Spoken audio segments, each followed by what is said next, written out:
তো যেটা বলছিলাম কনজারভেটিভ নন কনজারভেটিভ ফোর্স সিস্টেম কমপ্লিট হয়ে গেছিল আমাদের, কিন্তু কনজারভেশনের মানেটা আরেকটু ভালো করে বুঝতে হবে, আরো দু তিনটে অ্যাসপেক্ট দিয়ে বুঝতে হবে, তবে আমরা ক্লিয়ারলি কনজারভেশনের মানেটা বুঝতে পারবো। আমরা এর আগে কনজারভেটিভ ফোর্স মানে যেটা বুঝেছি, it is a force field where work done depends solely on initial and final position and not on the actual path traversed by the particle. তো তারা কনজারভেটিভ ফোর্স ফিল্ড। তো আমরা এখন কিছু ফোর্স ফিল্ড নিয়ে কাজ করব যেখানে টোটাল মেকানিক্যাল एनर्जी ওই ফোর্स फील्ड ही আছে एंड अधीराज वो फोर्स फील्ड छोड़ के और कोई फोर्स फील्ड नहीं है। जैसे कि बगल एक जगह में सिर्फ ग्रेविटेशनल फील्ड ही है और कुछ नहीं है, एक जगह में पकड़ ले स्प्रिंग फोर्स है और कुछ नहीं है। तो ऐसा एक सिचुएशन में हम लोग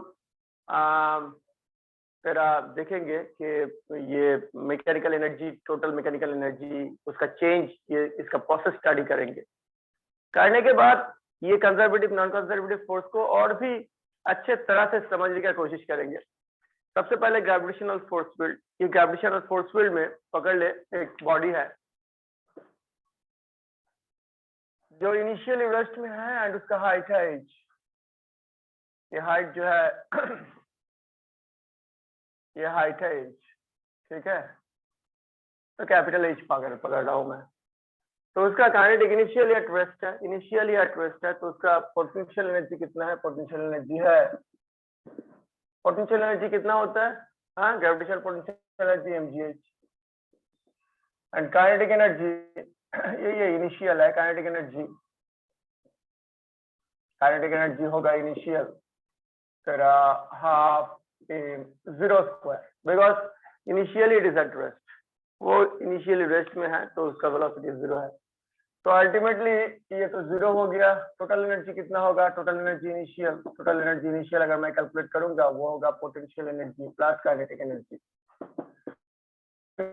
mgh plus zero, sorry mg capital H plus zero equals to mgh। अब मैं पकड़ लूंगा वो सब एक डिस्टेंस नीचे आ गया है एंड अभी है वो पकड़ ले वो सब एक डिस्टेंस नीचे आ गया है एंड वो अभी कहाँ पे है? वो अभी है तेरा सम h हाइट में, क्लियरली ये जो x plus h is equals to capital H, इसमें कोई प्रॉब्लम नहीं है, मतलब मेरा जो स्मॉल h बाई या x equals to capital H minus x, इसमें भी कोई प्रॉब्लम नहीं है। तो ये एक इंटरमीडिएट पॉइंट, ये एक ऐसा इंटरमीडिएट पॉइंट जिसमें मैं वेरिएबल पकड़ सकता हूँ, क्योंकि x से वेरिएबल, x अगर जीरो होगा तो इनिशियल पॉइंट को डिनोट करेगा। यही x अगर बढ़ते कैपिटल H हो गया, वो एकदम एंड पॉइंट को डिनोट करेगा एंड उसका इंटरमीडिएट कोई भी वैल्यू इसके कोई इंटरमीडिएट पोजीशन को देके जाएगा। मतलब यहाँ पे मैं इसका जो सेकंड पोजीशन उससे कंप्लीटली वेरिएबल ले लिया। वेरिएबल मतलब ये यहाँ पे x is a variable quantity, x की जगह मैंने जीरो डाला, ये इनिशियल पोजीशन एकदम इनिशियल जब वो रेस्ट में था उससे डिनोट करेगा। एंड इसे ये x को अगर मैं कैपिटल H पकड़ लेता हूँ तो x बढ़ते यहाँ पे आ जाएगा, मतलब वो अल्टीमेटली वहां पे फॉल हो जाएगा, पूरा का पूरा वो ग्राउंड को टच कर लेगा। So this x is a constant, is not a constant quantity, it's a variable quantity and depending on different values of x, इसका different हर एक पोजीशन मिल जाएगा। क्लियर? हाँ बाबा, हाँ इट इज वेरी गुड। तो यहाँ पे सबसे पहले जब ये यहाँ पे आया है, मतलब पोजीशन, ये पोजीशन 1 लेके काम किया हूँ, अब इंटरमीडिएट वेरिएबल पोजीशन 2 लेके काम करूंगा। यहाँ पे उसका पोटेंशियल एनर्जी कितना है? पोटेंशियल एनर्जी के लिए जो चाहिए mg into height from the ground level. Now its height from the ground level is small h, so its potential energy is mg into small h. Now तेरा ये इस समय f दे रहा हूँ। काइनेटिक एनर्जी के लिए क्या चाहिए? काइनेटिक एनर्जी के लिए जो चाहिए, काइनेटिक एनर्जी होता कितना है? Half mv square. तो काइनेटिक एनर्जी अगर मुझे निकालना है तो काइनेटिक एनर्जी निकालने के लिए मुझे जो चाहिए वह है उसका v कितना है, मतलब ये v कितना है। तो ये पोजीशन में उसका v कितना है मुझे निकालना पड़ेगा। देख यहाँ पे बॉडी का फ्री फॉल हो रहा है, फ्री फॉल मतलब इसका इस डायरेक्शन में एक्सेलरेशन है g, इनिशियल वेलोसिटी है u equals to 0, final velocity यहाँ पे जब आया मैं पकड़ लिया v। तो मैं ये यूज कर सकता हूँ v square equals to 2 u square plus 2a मतलब u स्क्वायर प्लस u तो यहाँ पे 0 है, 0 square plus 2 into g into h x, तो equals to v square equals to 2gx। यहाँ पे कोई बोल सकता है सर डाउनवर्ड मोशन हो रहा है, आपने क्यों g को पॉजिटिव पकड़ा, x को पॉजिटिव पकड़ा? पकड़ना नहीं चाहिए, फिर भी पकड़ा। अगर तू नहीं पकड़ता है तो भी कोई प्रॉब्लम नहीं है। क्या पकड़ना चाहिए? डाउनवर्ड हो रहा है तो क्या पकड़ना चाहिए सुमन? नेगेटिव पकड़ना चाहिए, तो नेगेटिव पकड़ लेना भाई। कैसे आप पकड़ेगा इसे? माइनस जी, बट ये this x is also in downward, you should take x as a negative quantity. अगर तू जी को नेगेटिव लेगा, उसको भी नेगेटिव लेना है, तो यहाँ पे भी ये आएगा, तो माइनस माइनस अल्टीमेटली प्लस आ जाएगा, तो v स्क्वायर इज दिस। तो मैं अगर काइनेटिक एनर्जी फाइनल लेता हूँ, kinetic energy final that is equals to half mv square, that means half m into 2gx, that means mgx, that means mg into h minus h, because already मैं निकाल दिया था कि तेरा ये x है h माइनस h। तो अभी अगर मैं टोटल एनर्जी फाइनल करूंगा, टोटल एनर्जी फाइनल आएगा तेरा kinetic energy final, sorry potential energy final plus kinetic energy final, that means mg small h plus mg capital H minus h। तो ultimately आएगा mg का मूल्य लेके यहाँ पे जो आने वाला है h plus h minus h, that means mg into capital H। तो eight the end of the day result देख क्या आ रहा है? रिजल्ट आ रहा है इनिशियल जो टोटल एनर्जी आया था, इनिशियल टोटल एनर्जी जो आया था, it is equals to initial total energy, मतलब टोटल एनर्जी इनिशियल। तो यहाँ पे देख total energy final equals to total energy initial. तो total mechanical energy sum of potential plus kinetic equals to total mechanical energy, ultimately same हुआ। यहाँ पे मैंने अप्रोच किया था, मैं फिर से बता रहा हूँ। इनिशियल पॉइंट तो ये था फिक्स, मतलब एक बॉडी जब कैपिटल H हाइट में रेस्ट में है, पर ये जो फाइनल पोजीशन मैं पकड़ा, it is completely variable quantity. यहाँ पे मैं पकड़ लिया कि वो एक डिस्टेंस नीचे आ गया है, तो दिस एक्स मैंने क्या किया बोला था, this x is not a constant quantity, it's a variable quantity, you can vary its value, ठीक है। तो इसका वैल्यू वैरी करके, इसका वैल्यू अगर मैं 0 लेता हूँ तो एकदम इनिशियल पॉइंट पोजीशन को डिनोट करेगा। ये एक्स का ही वैल्यू मैं अगर कैपिटल H लेता हूँ तो ये एकदम मतलब लोअर मोस्ट पॉइंट को डिनोट करेगा। मतलब ये जो एक्स मान लिया मैं, x and where x is a variable quantity, where x is not a constant quantity, इसका मीनिंग ये है कि यहाँ पे बेसिकली मैं कोई भी पोर्शन को एक्सेस कर सकता हूँ बाय चेंजिंग एक्स। तो ये जो फाइनल वैल्यू ऑफ एनर्जी, ये कोई एक जगह का एनर्जी नहीं है, ये कोई भी जगह का हो सकता है। तो यहाँ पे अल्टीमेटली हम लोग क्या देखें, ये जो पूरा इनिशियल पॉइंट से शुरू करके फाइनल पॉइंट तक इसका जो टोटल एनर्जी चेंज नहीं होता है। पोटेंशियल एनर्जी घटता जाता है क्योंकि कैपिटल H तो स्मॉल h घट रहा है, H का वैल्यू, उसका जो हाइट, उसका वैल्यू घट रहा है, पर वो घटने के साथ साथ उसका काइनेटिक एनर्जी इतना बढ़ता है, वही प्रोपोर्शनेट मैनर में बढ़ता जाता है। तो ऐसे बढ़ता है कि eight the end of the day उसका जो energy at any point of time, at any point of moment, मतलब एट एनी पोजीशन, उसका जो एनर्जी, टोटल एनर्जी, उसका वैल्यू चेंज नहीं होता है। मतलब ये एक ऐसा फील्ड है जहां पे total energy, mechanical energy conserved हो रहा है, जहां पे टोटल मैकेनिकल एनर्जी कंजर्व्ड हो रहा है, मतलब टोटल मैकेनिकल एनर्जी चेंज नहीं हो रहा है। मैं यहाँ पे कुछ आइडियल ये ले लिया हूँ, मतलब तेरा कंडीशन ले लिया हूँ, पकड़ लिया हूँ कि ये जगह में वैक्यूम है, ये जगह में कोई हवा मवा नहीं है, पानी वानी नहीं है, मतलब कोई भी फ्लूइड नहीं है that can offer viscous drag. मतलब कोई फ्लूइड से हम लोग जाएंगे तो वो विस्कस ड्रैग देगा, यहाँ पे मैं पकड़ लिया हूँ कि विस्कस ड्रैग देने वाला कोई चीज नहीं है, मतलब कोई डिसिपेटिव फोर्स मतलब जो एनर्जी चुराने वाला फोर्स वो नहीं है, ठीक है। विस्कस ड्रैग या तेरा friction, they are all dissipative force, energy system से चुरा के हीट में कन्वर्ट कर देता है। तो अगर ऐसा कोई फोर्स का सोर्स यहाँ पे नहीं है तो टोटल मैकेनिकल एनर्जी देखो यहाँ पे कंजर्व हुआ, ठीक है। तो ये जो कंजर्वेटिव फोर्स फील्ड का ना ये एक मजा है, हर एक कंजर्वेटिव फोर्स फील्ड में क्या होता है, तो ये जो टोटल मैकेनिकल एनर्जी ये कंजर्व होता है, जिसके ऊपर बहुत छोटा छोटा खेलना पड़ेगा तुझे। पहले इसे उठा, मैं और भी दो एक दिखा रहा हूँ, दो बोलूंगा, दोनों में से तू लोगों को चुनना पड़ेगा कौन सा तू लोग चुनेगा। मैं ये ग्रेविटेशनल फोर्स फील्ड में अब दो में से एक को चुन। एक है इंक्लाइंड प्लेन में तेरा एक बॉडी नीचे आ रहा है, ऊपर से नीचे आ रहा है, ये एक कंडीशन।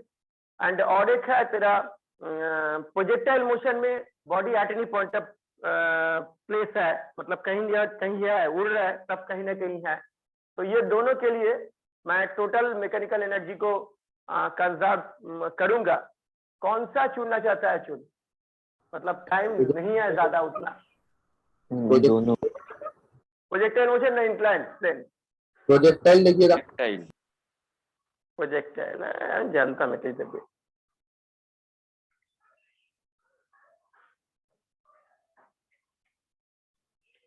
कंप्लीट प्रोजेक्टाइल हो गए, इंक्लाइन हो जाए, হ্যাঁ ঠিক। অ্যানাকোন্ডা যদি মেরে দেওয়া যায় বা ধরে নেওয়া যায় তাহলে হেলে তো ধরা যাবে, তাই তো? বুঝলি?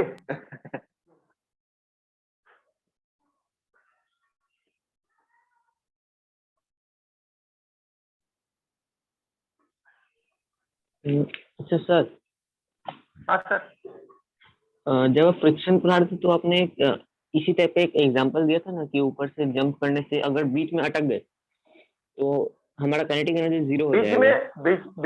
बीच में अगर तू अटकना चाहता है ना, तब वो कैसे, सबसे इम्पोर्टेंट क्वेश्चन है वो कैसे अटकेगा। उसका वेलोसिटी जो है उसे डिस्प्लेट करना पड़ेगा, करके उसे 0 करना पड़ेगा। तो ये कोई external force other than gravitational force अगर नहीं प्रेजेंट है तो हो नहीं सकता। वहां पे कोई ना कोई एक तगड़ा फोर्स लाना पड़ेगा जो ग्रेविटेशनल फोर्स को कैंसल आउट करेगा। And in addition to that ये जो बॉडी का जो डाउनवर्ड मोशन उसे रोकने के लिए डिसलेरेशन प्रोड्यूस करेगा। तो it should be a huge force and value of that force should be greater than that of gravitational force. तो मैं ये नहीं बोल सकता हूँ, यहाँ पे जहां पे मैं कंजर्व हो रहा है बोला, वहां पे प्राइमरी प्रीकंडीशन क्या है, अदर देन ग्रेविटेशनल फोर्स और कोई फोर्स नहीं होगा। हाँ एक मिनट,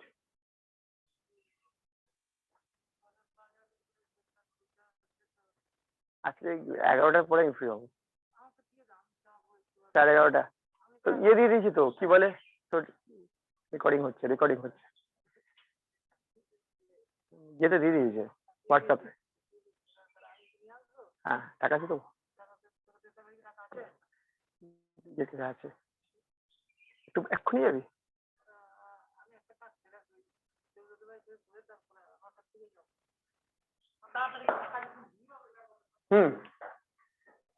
तो मैं समझ में आ गया धीरे। तो जो कंडीशन हम लोग अप्लाई कर रहे थे, मतलब in absence of any disorder force, वो नहीं है वो कंडीशन। क्लियर? हाँ आया ना समझ में? अगर कोई अदर देन जो फोर्स लेके मैं काम कर रहा हूँ, अदर देन दैट फोर्स अगर और कोई फोर्स सिस्टम इन्वॉल्व हो गया तो ये सब नहीं होने वाला है। तो ये समझने में अनुष्मिता का थोड़ा प्रॉब्लम होगा, प्रतीक्षा का भी हो सकता है। एक बॉडी को अल्टीमेटली थ्रो किया गया है u वेलोसिटी से एट एन एंगल थीटा, ठीक है, विद द हॉरिजॉन्टल। तो ये जाके ऐसे गिरता है, तो यहाँ पे मैं एक पहले ही एक एक्सिस सिस्टम बना लेता हूँ, मतलब मेरा जो सिस्टम बना लेता हूँ, ये है मेरा y एक्सिस, ये है मेरा x एक्सिस, ये है मेरा 0 0। इसके बाद जो सबसे इंपॉर्टेंट है वो है 2D चार्ट बनाना। 2D chart very important. Initially 2D chart क्या है, x और y इनिशियली है 0 0 है पोजीशन, दोनों का ही position starting from sorry initial position है 0 0, वहीं पे ऑरिजिन सेट किया हुआ है। इस तरफ उसका कंपोनेंट है वेलोसिटी है u cos थीटा एंड इस तरफ है u sin थीटा ऑलराइट। तो अल्टीमेटली यहाँ पे है u cos theta sorry u cos theta, यहाँ पे है u sin थीटा, ठीक है। अभी वेलोसिटी को ना मैं थोड़ा सा डिफरेंट बैनर में यहाँ पे निकालने का कोशिश करूंगा। थोड़ा सा मैं पकड़ लिया, ये अभी h हाइट में है, ये अभी h हाइट में है, ठीक है, स्मॉल h हाइट में है। तो मैं यहाँ पे मान लिया उसका y पोजीशन है, अभी फाइनल y पोजीशन है h, मतलब मैं एक लूंगा ये एंड एक लूंगा 2।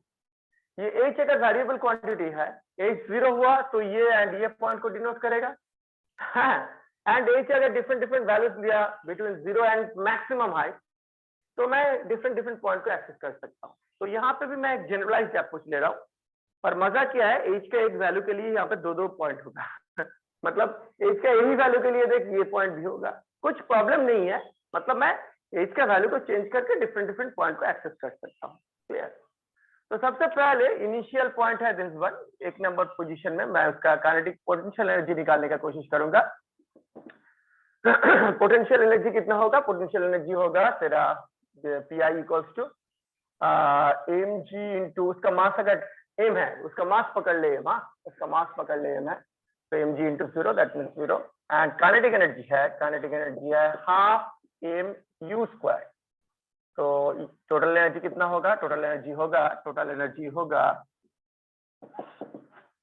तेरा m0 plus half mu square that means half mu square. तो ये है मेरा टोटल एनर्जी। तो इनिशियल पोजीशन में अब मैं सेकंड पोजीशन एक वेरिएबल हाइट h में गया, আবার বলছি वही यहाँ पे ये वेरिएबल हाइट h इधर भी हो सकता है, इधर भी हो सकता है। ये वेरिएबल हाइट का डिफरेंट एक वैल्यू के लिए देख दो पोजीशंस होगा, मतलब इसका वैल्यू चेंज करके मैं कोई भी पॉइंट को एक्सेस करता हूँ, कर सकता हूँ, मतलब h को वेरिएबल बना के। तो सबसे पहले यहाँ पे देख इसका दो कंपोनेंट्स होता है, Vx एंड Vy। सबसे पहले ये बहुत इंपॉर्टेंट है, क्यों ये इंपॉर्टेंट है? पोटेंशियल एनर्जी निकालना बहुत इजी है फाइनली क्या? mg into h। प्रॉब्लम है काइनेटिक एनर्जी निकालने में, क्योंकि इसका तो नेट वेलोसिटी ऐसा है ना, ये नेट वेलोसिटी निकालना पड़ेगा, then only we can find out kinetic energy half mv square. तो वो नेट वेलोसिटी कैसे निकालेंगे? सबसे पहले मैं vx करता हूँ, देख vx, ये जो vx इसका उल्टा डायरेक्शन में, यहाँ पे देख x डायरेक्शन में एक्सेलरेशन कितना होता है? 0, क्योंकि कोई फोर्स नहीं दे रहा है, एंड y डायरेक्शन में ग्रेविटी उसे खींच रहा है, तो एक्सेलरेशन होता है -g। So this component of the velocity will change, and this component of the velocity will not change. It will remain constant. So Vx will remain constant, so its value is u cos theta. There will be no change in x component, but in case of y, it will change. तो यहाँ पे मैं अगर देखता हूँ, ठंडा दिमाग से देख, यहाँ पे फाइनली क्या हुआ है? इसका initial velocity u sin theta था, acceleration -g, and final height. देखिए हाइट किसे डिनोट करता है? y पोजीशन को डिनोट करता है।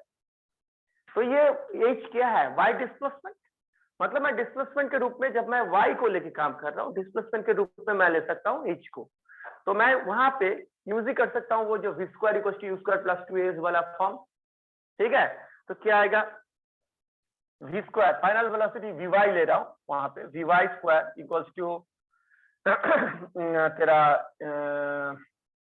u स्क्वायर, मतलब initial u square sine square theta plus 2 into -g into h। देखिए यहाँ पे मैं सब कुछ साइन मेंटेन किया, क्योंकि यहाँ पे सबको साइन मेंटेन करना चाहिए। मैं पहले भी मेंटेन किया, पहले नहीं दिखाया था, उसके बाद साइन डाल के दिखा दिया पहला एग्जांपल में। तो अल्टीमेटली vy स्क्वायर जो आ रहा है, vy स्क्वायर जो आ रहा है वो है u square sine square theta minus 2gh। कोई शक नहीं आना, नहीं आना। अभी यहाँ पे देख, यहाँ पे vx एंड vy है उसका velocity in along x direction and y direction respectively। तो ये v क्या होगा? Angle between vx and vy सिमोन को तो 90 degree. Angle between vx and vy should be equals to 90 degrees. So v should be equals to yeah, v square rather should be equals to vx square plus vy square. Any doubt? Any doubt? हाँ? So at No, the इसमें end of the 90 degree कैसे? तो angle x change होता direction था and ना? y x direction and y direction के बीच angle कितना होता है? x direction and y direction के बीच एंगल कितना होता है? 20 डिग्री या 90 डिग्री? नहीं वो 90 होता है, बट मतलब मूवमेंट का एंगल चेंज हो रहा है। यहाँ पे vx का मतलब क्या? vx का मतलब हॉरिजॉन्टल वेलोसिटी। vy का मतलब क्या? Vertical velocity. Vertical component of the velocity. दोनों हाँ, के बीच एंगल कितना होता है? 90। तो मैं यूज नहीं कर सकता हूँ v square equals to vx square plus vy square. क्या प्रॉब्लम है? v के साथ एंगल चेंज होता है हॉरिजॉन्टल का। v के साथ हॉरिजॉन्टल का एंगल चेंज होता है।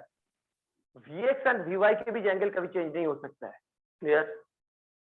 अच्छा, v के ठीक साथ। हाँ, तो बेसिकली मेरा काइनेटिक एनर्जी अगर निकालने के लिए जाऊंगा, काइनेटिक एनर्जी है तेरा हाफ m v स्क्वायर। तो half m into v square की जगह क्या आएगा? vx square plus vy square.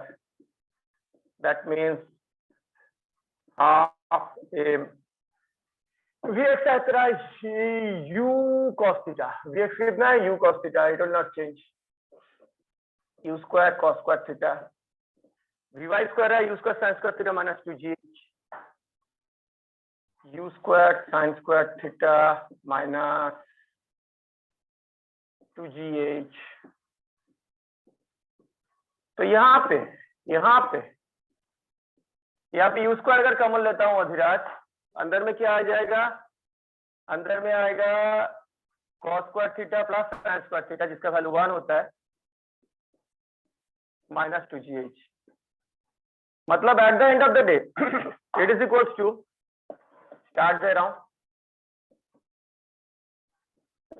Eight the end of the day it is equals to half, ये जो kinetic energy final it is equals to half, ये तो 1 हो गया, half m square minus half into 2gh मतलब mgh। मतलब ये half and ये 2 कट गया। तो अभी अगर मैं टोटल एनर्जी फाइनल निकालने का कोशिश करता हूँ, टोटल एनर्जी फाइनल, तो ये आएगा तेरा potential energy final plus kinetic energy final. Now we have potential energy final is small mgh plus kinetic energy final है half mu square minus mgh। तो यहाँ पर देखिए mgh कट किया, eight the end of the day क्या आया? mu square. But it was the value of initial potential total energy. तो ये तो इनिशियल टोटल एनर्जी का वैल्यू भी यही था। तो eight the end of the day क्या आया? Eight the end of the day ये स्टोरी का लास्ट फिनिशिंग क्या है? Total energy final is equal to total energy initial. मतलब ये प्रोजेक्टाइल मोशन जो थोड़ा कॉम्प्लिकेटेड लगता है, वो मोशन में भी कोई प्रॉब्लम नहीं है। ये जो mechanical energy, total mechanical energy वो सेम रहता है। तो ये मैं एक फोर्स फील्ड दिखाया, ये फोर्स फील्ड का एक तीसरा एग्जांपल भी है इंक्लाइंड प्लेन में, वो थोड़ा देख लेना बुक से, मैं ये करवा दिया। एक्चुअली सब कुछ मैं अगर टच करूंगा ना, सब टॉपिक्स कंप्लीट नहीं होगा, क्योंकि बुक्स में जो टॉपिक्स है उसके बाहर में मुझे जाना पड़ता है तो उसे मैं टच नहीं कर पाऊंगा क्योंकि थ्योरी बहुत बड़ा हो जाता है। तो इंक्लाइंड प्लेन वाला जो टॉपिक वो तो लोग देख लेना, इजी है। अगर नहीं समझ में आया तो 100% गारंटी मुझे बताना, मैं दिखा दूंगा। तो ये फील्ड फोर्स फील्ड था, तो ये एक फोर्स फील्ड था, मतलब ग्रेविटेशनल फोर्स फील्ड, जहां पे हम लोग देखे in absence of any external force, dissipative force, total energy constant हो रहा है, कंजर्व्ड हो रहा है, ठीक। तो ये एक नेचर है। देख, ग्रेविटेशनल फोर्स फील्ड मैं पहले दिखाया था, gravitational force field is a conservative force field, and in case of conservative force field मैंने दिखाया था work done depends only on initial and final position and not on the actual path traversed by the particle. And यहाँ पे conservative force field का और एक मजा देख रहा है कि कंजर्वेटिव फोर्स फील्ड में अगर दूसरा कोई फोर्स इन्वॉल्व नहीं हुआ other than that conservative force, तो total mechanical energy of the system will always remain same. उसका इनिशियल वेलोसिटी 0 हो सकता है, काइनेटिक पोटेंशियल एनर्जी बहुत सारा हो सकता है, तब भी जितना होगा। इनिशियल वेलोसिटी है एंड काइनेटिक पोटेंशियल 0 है, वो केस में भी अल्टीमेटली तेरा टोटल एनर्जी वैसे ही चेंज होता है, मतलब टोटल एनर्जी कभी चेंज नहीं होगा। मैं 2 एग्जांपल दिखाया, दोनों में 2 कंडीशन था। एक में पोटेंशियल एनर्जी इनिशियली बहुत ज्यादा था पर काइनेटिक एनर्जी 0 था इनिशियली, एंड एक में काइनेटिक एनर्जी बहुत ज्यादा था, पोटेंशियल एनर्जी 0 था। पर eight the end of the day जब मैं पूरा काम किया तब देखा कि जिसका इनिशियल एनर्जी जितना था थ्रू आउट उसका जो मोशन, उसका through out the motion total mechanical energy will be the same. Clear? मतलब जिसका जितना था उसका इतना ही रहेगा। अब मैं दूसरा तरह का एग्जांपल दिखाऊंगा, उस तेरा कंजर्वेटिव फोर्स फील्ड का एक एग्जांपल दिखाना सही नहीं रहेगा। एक बहुत बढ़िया एग्जांपल है तेरा spring force. Spring force is also conservative force field. Actually spring force में जो फोर्स इन्वॉल्व होता है उसका बेसिक जो नाम मैं अगर बताता हूँ वो होगा तेरा स्प्रिंग फोर्स। ये स्प्रिंग फोर्स एक इलास्टिक फोर्स है, एंड बाद में तू लोग देखेगा, बाद में मतलब 11-12 में नहीं, उसका बाद में अगर पढ़ा तब देखेगा कि ये तेरा जो इलास्टिक फोर्स इसका भी ओरिजिन है electromagnetic, and this electromagnetic force field is basically conservative force field. तो यहाँ पे भी सब कुछ कंजर्व होना चाहिए। मैं वही एग्जांपल को इलाबोरेट करूंगा। उससे पहले प्रियांशु की प्रॉब्लम আছে বা অন্য কারোর কোনো প্রবলেম থাকলে বল রিগার্ডিং দিস। স্যার বলছিলাম যে ইনিশিয়ালি মানে কাইনেটিক এনার্জি কি করে মানে হাফ ইউ স্কয়ার হলো, মানে এমএ ইনিশিয়ালি হ্যাঁ হ্যাঁ হ্যাঁ হ্যাঁ এটা একটা সবারই কোশ্চেন থাকে, প্রজেক্টাইল মোশন ইনিশিয়ালি কি করে দেওয়া হলো। অ্যাকচুয়ালি প্রজেক্টাইল মোশন যখন শুরু হয় তার আগে একটা কাহিনী থাকে, সেই কাহিনীটার পরে কিন্তু প্রজেক্টাইল মোশন শুরু হয়। মানে ওর মধ্যে একটা ভেলোসিটি ইম্পার্ট করতে হবে, কোনোভাবে ওর মধ্যে একটা ভেলোসিটি দিতে হবে, সেটা কিন্তু বাই মিনস অফ সাম আদার কি বলে তোর কি বলবো সিস্টেম বা আদার কোনো একটা সিস্টেমকে ইনভলভ করে তুই তাকে দিবি। তার সঙ্গে কিন্তু প্রজেক্টাইল মোশনের কোনো রিলেশন নেই। প্রজেক্টাইল মানে আমি বলছি তুই ছুটতে পারিস একটা ঢিলকে, ঢিল যতক্ষণ তোর হাতে রইলো it is not a projectile motion. তোর হাত থেকে যখন রিলিজ হয়ে যাচ্ছে then it will execute projectile motion. তার মানে এই যে পার্টটা ছুটলাম, এই যে হাত থেকে টেনে এই যে ছাড়ছি, এই পার্টটা কিন্তু প্রজেক্টাইল মোশনের মধ্যে ইনভলভ, রিলিজ হয়ে গেল তখন থেকে প্রজেক্টাইল মোশন শুরু হলো। আর এই যে আগের কথাটা, এই আগের কথাটা কি আমার জানার দরকার নেই, শুধু প্রজেক্টাইল মোশনকে বোঝার জন্য। এরকম করে তো ভেলোসিটি দেওয়া যায়। ধর একটা গান থেকে ফায়ার করলাম, তো ভেতরে কোথায় গান পাউডারে গিয়ে কে ট্রিগার ধাক্কা মেরেছে, সেখানে একটা তোর এক্সোথার্মিক রিয়াকশন স্টার্ট হয়ে গেছে, সেই এক্সোথার্মিক রিয়াকশনে প্রচুর গ্যাস প্রডিউসড হয়েছে, সেই গ্যাস আলটিমেটলি বুলেটকে অ্যাক্সেলারেট করেছে, নজল দিয়ে বার করে দিয়েছে। এই নজলের আগে বেরোনোর আগে পর্যন্ত যে গল্পটা সেটা আমার জানার দরকার নেই, that is not projectile motion. মানে এরকম কোন একটা কাহিনী থাকবে যার জন্য ভেলোসিটিটা আসবে, এবার সেই কাহিনীটা অনেক রকম হতে পারে।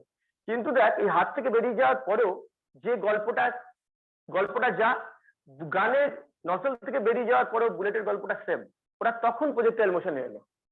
তো তার আগে একটা গল্প থাকবে ওর মধ্যে ভেলোসিটি দেওয়ার, সেটা কিন্তু প্রজেক্টাইল মোশনের মধ্যে আসে না, সেটা তো আলাদা। সেটা কোনো অন্য মেকানিজম দিয়ে, সেটা আমি গুলতি দিয়ে দিতে পারি, সেটা আমি বো অ্যান্ড অ্যারো দিয়ে দিতে পারি, সিস্টেম নিয়ে তৈরি করতে পারি, সেটা আমি ওই ক্যাটারপিলার যে সিস্টেম সেটা দিয়ে তৈরি করতে পারি, আমি ডিফারেন্ট সিস্টেম দিয়ে তৈরি করতে পারি। তা ওটা আমার ওই কোন সিস্টেম দিয়ে আমি ভেলোসিটি ইম্পার্ট করলাম ওটা প্রজেক্টাইল মোশনের মধ্যে আসে না। ওই সিস্টেম থেকে রিলিজ হয়ে বেরিয়ে গেল একটা ইনিশিয়াল ভেলোসিটি নিয়ে, যে মুহূর্তে রিলিজ হলো সেই মুহূর্তে তোর আলটিমেটলি প্রজেক্টাইল মোশন স্টার্ট হলো। ক্লিয়ার? এটা তো ক্লিয়ার, কিন্তু স্যার কাইনেটিক এনার্জিটা তাহলে কি করে মানে হচ্ছে তখন?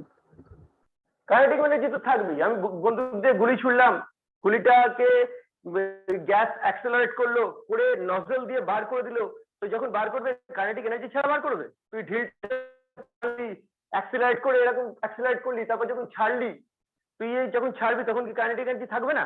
ওই যে কাইনেটিক এনার্জি নিয়ে বেরোলো, ওই সময় থেকে প্রজেক্টাইল মোশন স্টার্ট। যা কিছু হিসেব ওর পর থেকে ক্লিয়ার। তার আগে আচ্ছা। কিভাবে আমি কাইনেটিক এনার্জিটাকে ইম্পার্ট করেছি প্রজেক্টাইল মোশনের মধ্যে ওটা আসে না।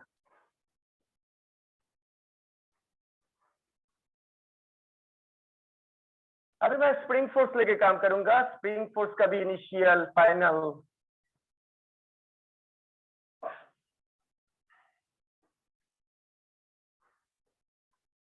तो पकड़ ले, एक स्प्रिंग है, एक स्प्रिंग है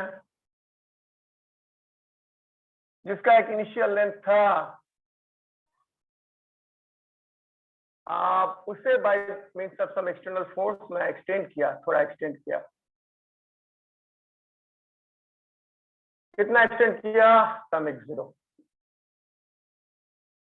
मैं x0 एक्सटेंड किया। अभी भी वो रेस्ट में है, यह है इसका इनिशियल पोजीशन, अभी भी